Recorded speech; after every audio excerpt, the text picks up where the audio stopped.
All right, time to dive into part 3 of 4 in our deep dive. We're conquering the CompTIA Plus 220 1102 exam, and today we're all about software troubleshooting. The right place to be. We've all had those moments where our computers or phones seem to completely lose it, right? Oh, absolutely, and it's never at a good time. Never. So we're going to break down those glitches, why they happen, and most importantly, how to fix them. Because anyone can click buttons but this exam. It wants to make sure you understand the why behind those clicks. It's true. Like that saying, give a man a fish, feed him for a day, teach a man to troubleshoot software. And you've saved yourself a lifetime of tech support calls. Exactly. So let's start with a common one. The dreaded slow computer. Ugh, like watching paint dry. The worst. Yeah. And one of the most common culprits is low RAM. Think of RAM like your computer's short-term memory. If it's constantly full, everything slows down. Okay, that makes sense. So if your computer is running on, say, 4 GB of RAM, and you're trying to stream a movie, edit photos, and chat with friends all at once. You're asking for trouble. Uh-huh, yeah. Like trying to stuff a week's worth of groceries in a tiny fridge, something's got to give. Exactly. You might get a question like, a user complains their computer is slow, especially when multitasking. What's the most likely hardware upgrade to improve performance? And the answer there would be RAM, right? Bingo! Okay, good to know. Now, the source material also mentioned this thing called the trim command. They said it's especially important for SSDs. What's that all about? Ah, yes. Trim. It's all about keeping those SSDs running smoothly. See, SSDs don't handle deleting files the same way as those old traditional hard drives. How so? Well, without getting too technical, imagine deleting a file as like sending it to a recycling bin, but one that never gets emptied. The SSD knows it's deleted, but the data's still there, clogging things up. Oh, so trim is like taking out the trash for your SSD. Precisely. It tells the SSD to completely erase those deleted files, which helps it stay fast. Don't be surprised if you see an exam question like, which command helps optimize performance on solid-state drives? Yeah, I'll know the answer is trim. You got it. All right, good deal. Now, speaking of things that slow your computer down, let's talk about those blue screens of death. BSODs, Uh-oh. Yeah, those are scary. like a computer's version of a horror movie jump scare. And just like in those movies, the key is figuring out what's causing the scare. A BSOD usually means something went very wrong with the operating system, the hardware, a driver, something like that.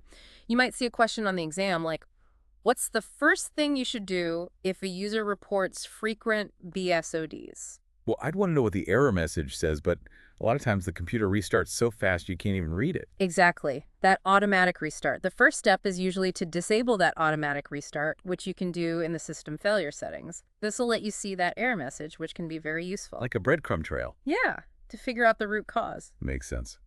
Now, shifting gears from computers throwing tantrums to, well, phones throwing tantrums. Yeah, they do that too. One common complaint, overheating. Yeah, overheating, that's a sure sign something's not right. Imagine a user says, my phone gets hot when I charge it. That points to a possible issue with the charging cable or even the phone's battery. But if they say, it only happens when I play this one game, well, that's a different story, likely related to the app or, processing demands. So it's all about asking the right questions. Yes, pinpoint the culprit. It is. Asking questions. It's like being a detective, gathering those clues. Right, to solve the case of the misbehaving device. Exactly. Speaking of cases, let's crack open one that's a bit more, well, sinister. Malware. Ooh, malware, the evil twin of software, right? We all know to avoid those sketchy download sites, but what happens when those sneaky programs actually slip through the cracks? That's when we roll up our sleeves and do some digital disinfecting. I love it. And, just like there are different strains of the flu, there are different types of malware, each with its own, nasty side effects. You might see a question like, which type of malware is designed to replicate itself and spread to other devices? Oh, I remember reading about this. That's a worm, right? They're notorious for clogging up networks. Exactly. Worms. They spread like wildfire, exploiting vulnerabilities to just infect as many devices as possible. Now imagine this. You get a call from a user, and they say their computer is acting strange, right? Slow, pop-ups everywhere, the whole 9 yards. You run a scan, and you discover a rootkit. Okay, rootkits. Now, those are the ones that hide deep in the system, making them really hard to detect, right? You got it. They burrow deep, often disguising themselves as legitimate programs. Sneaky, sneaky. A tricky exam question might be, which security tool is most effective at detecting and removing a rootkit. Okay, interesting. Because you see, traditional antivirus software, it often misses them. You need a specialized anti-rootkit tool. Oh, wow. Good to know. Okay, let's shift gears from malicious software to the software that's supposed to be our friend, the operating system. Ah, yes. The OS. The heart and soul of any computer.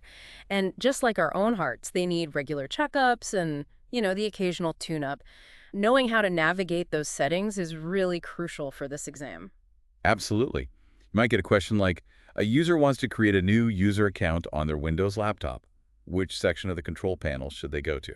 Okay, so in this case, they'd want to head to user accounts, right?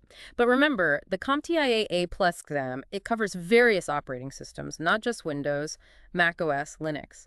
You might see a question about managing user accounts in a Mac OS environment. So it's not enough to know how to do it on one system. You need to be familiar with the different approaches across the board. Exactly. Speaking of different approaches, let's talk about file systems. Each operating system, it has its own way of organizing and managing files. It's like choosing between different filing cabinets. Yeah, and some are better suited for certain tasks than others. Exactly. I bet the exam would ask something like, which file system is native to Windows 10? Good one.